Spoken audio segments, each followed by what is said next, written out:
I'm Beth, and this is Identity Shift.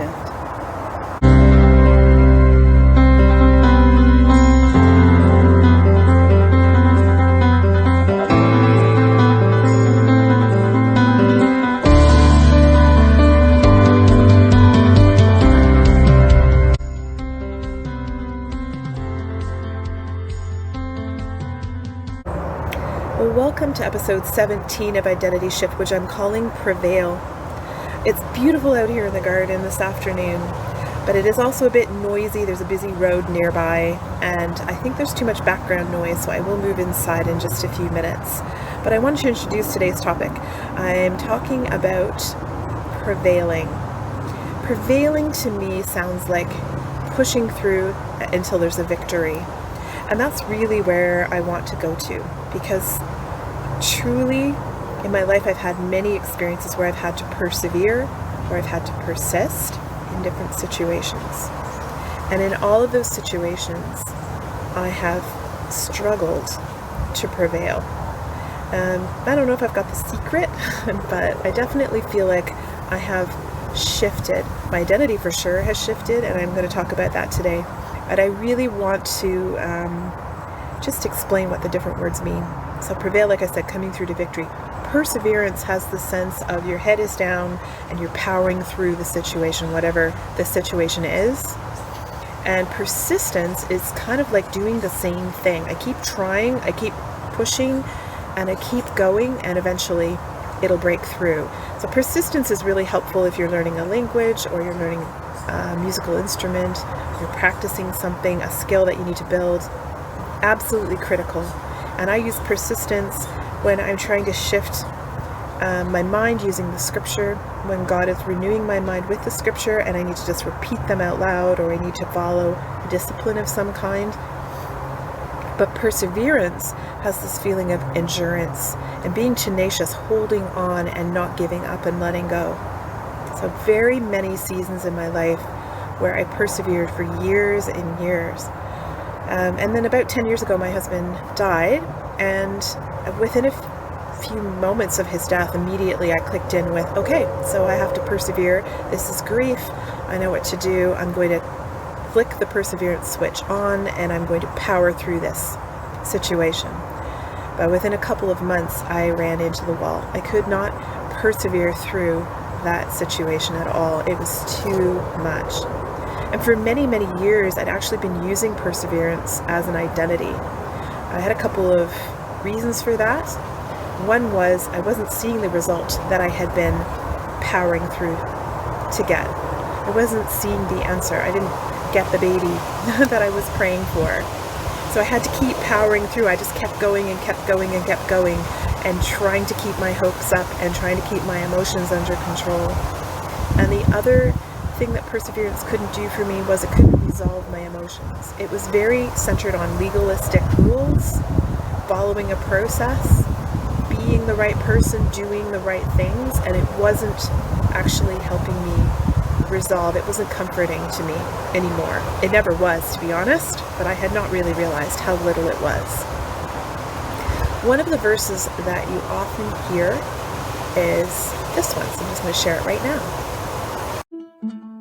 Consider it pure joy, my brothers and sisters, whenever you face trials of many kinds.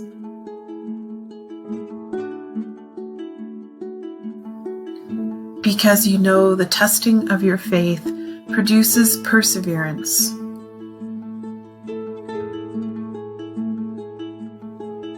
Let perseverance finish its work, so that you may be mature and complete, not lacking anything. James 1, verses 2-4, New International Version. Well, here I am back inside. So we're talking about James 1.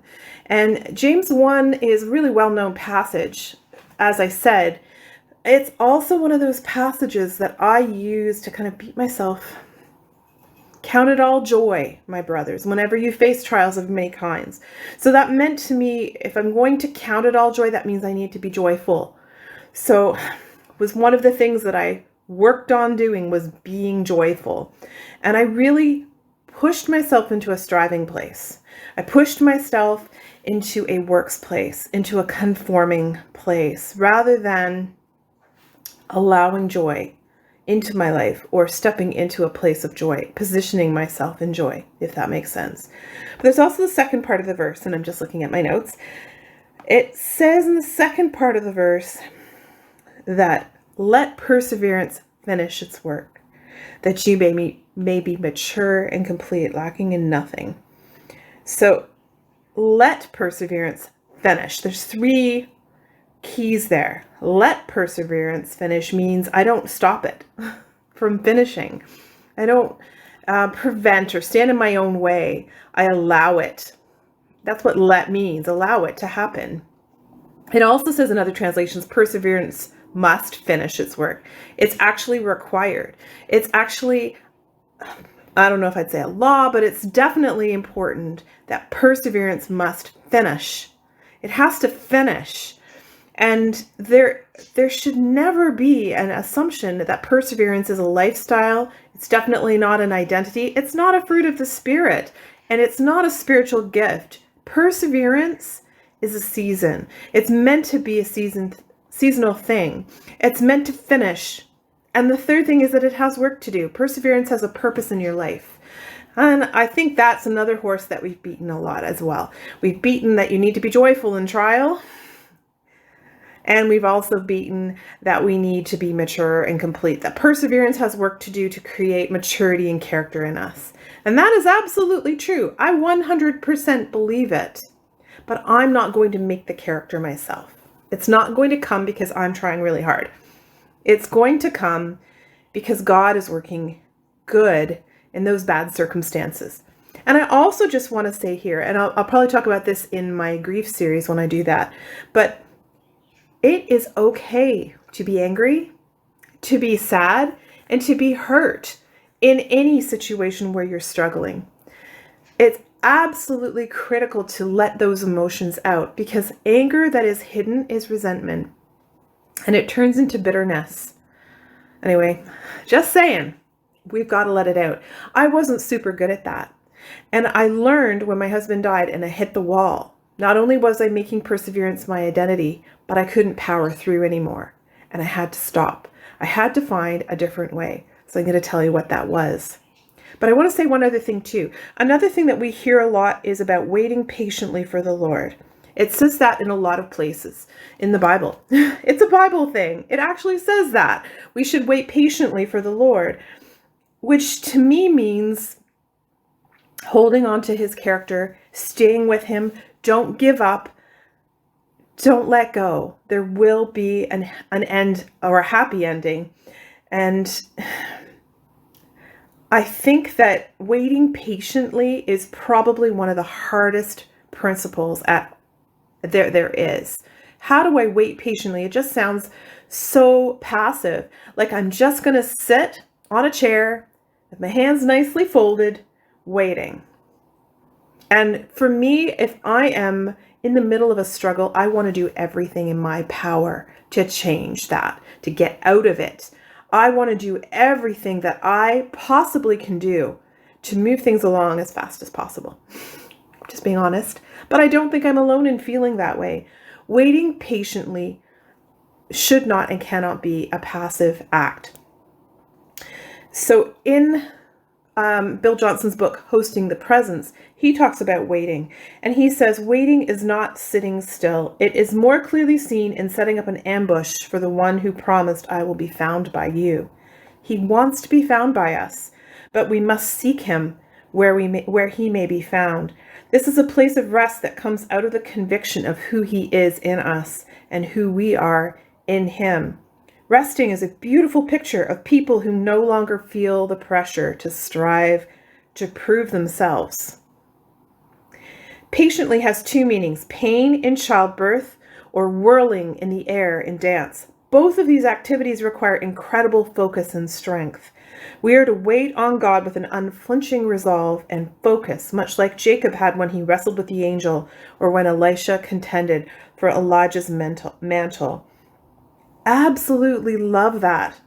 I love that that we need to rest in who he is. We need to come to a place of conviction and seek after him. And seeking after the Lord requires a great deal of intensity and intention.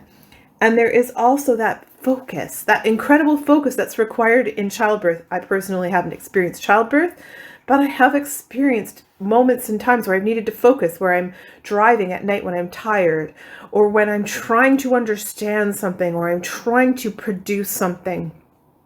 Absolutely focused.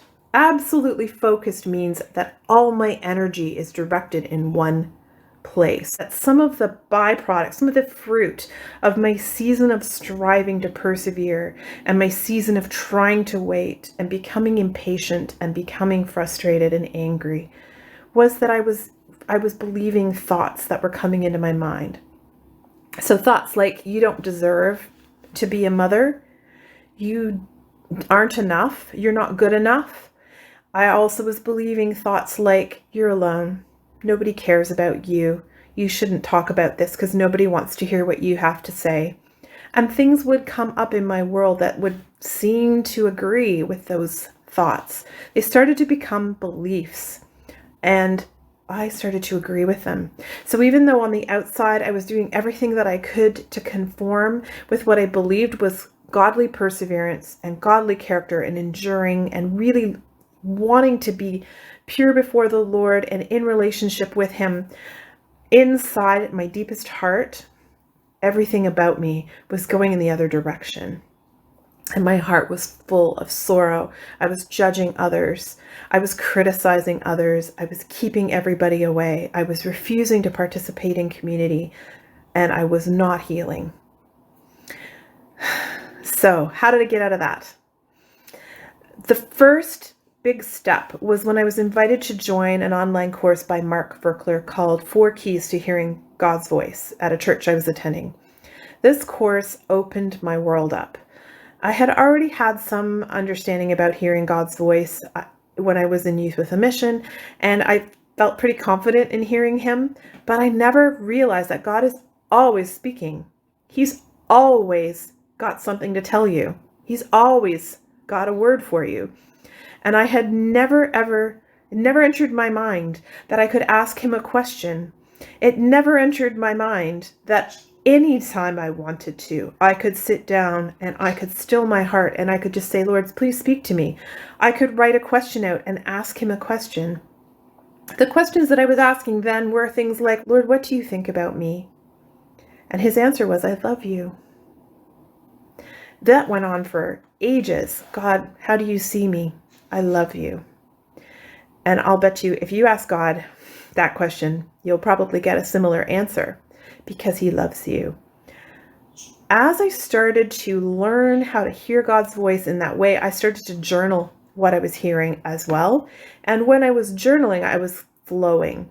So it brought me into the presence of the Lord in a way I had never experienced before. There have been plenty of times when God had put in my mind that I needed his presence, but I didn't really understand what that meant, and I hadn't really followed up with it.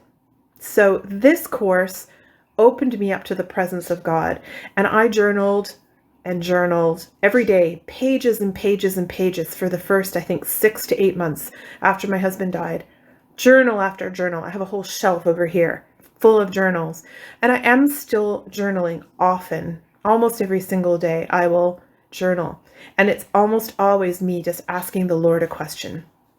So this morning when I woke up and I was reading the Bible, I heard the Lord say to me, what do you think about when you think about courage?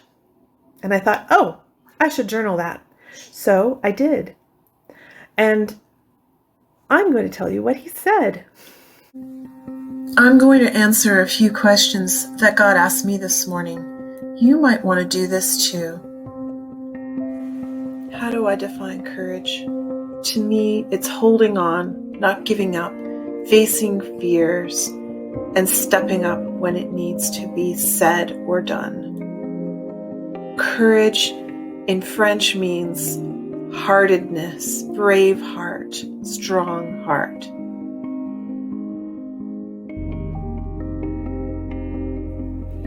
The Hebrew word for courage means willing to act, willing to make an effort.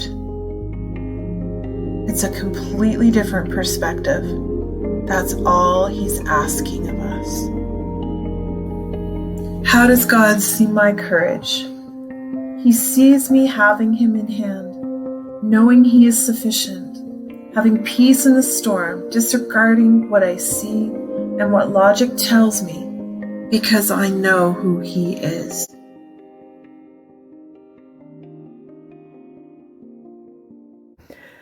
I really encourage you to pursue hearing God's voice, because that is the key to his presence, and his presence is what's going to heal. He is Emmanuel, God with us. He's with us. And I'm learning what that looks like just day by day. Today, it was about courage. And it's not about perseverance. There are situations today, right now, that I need to persist in, and some that I feel like I need to persevere in. And immediately I have to arrest myself and say, perseverance is not an identity. Perseverance is not your character trait. Perseverance is a season. Perseverance has to finish its work. I want my perseverance to lead to character, which leads to hope. And there are way too many times in my past where I lost hope simply because I was persevering in my own strength. Let me pray for you. So Lord, I just pray for the people watching, and I pray, Father, that you would place in their hearts a deep, deep desire for your presence to go with them. Lord, thank you that you will go through the wilderness, through fire, through water. You will never leave. You are Emmanuel, God with us. And I pray right now, as I speak these words and as each person listens and hears them, that right now you would make yourself very, very present. They can sense you. I pray you would open their eyes to see where you are in those circumstances that they have to persevere through right now. And I just proclaim you will prevail. You will prevail. You will come through to the other side. There is an end to this season. This season has already been determined by the Lord. He is the Alpha and the Omega. He knew when it began, and he knows exactly when it will end. And he will bring it to full completion in the way that it will most benefit you, not in the way that it will harm you. And no hair on your head will be harmed. No hair on your head will be removed without the Lord completely inventorying that and planning to restore it to you. Anything that has been stolen from you because you have partnered with lies, I want you right now to write down what those things are that have been stolen and pray before the Lord. Spread it out before the Lord and ask him to show you, Lord, how do you want to restore this? He wants to restore double everything that has been taken from you. Thank you for joining me, and I look forward to seeing you next time.